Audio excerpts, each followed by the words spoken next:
निराशा र असन्तुष्टिमा फरक छ। निराशा भनेको आशा मार्नु, होपलेस, अब केही पनि हुँदैन भनेर हात उठाउनु।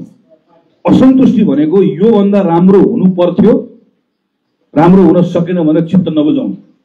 अहिले नेपाली नागरिक र सिटिजनको बिचमा भइरहेको के हो? यो भन्दा धेरै राम्रो हुनु पर्थ्यो।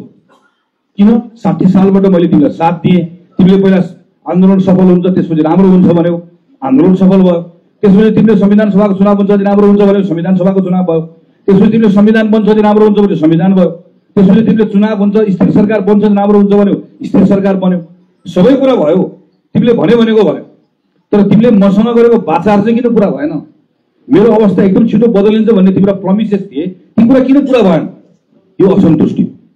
असन्तुष्टिका केही जायज कारणहरू छन्, केही कुरा हामीले बुझाउन नसकेका कारणले गर्दा भएका छन्।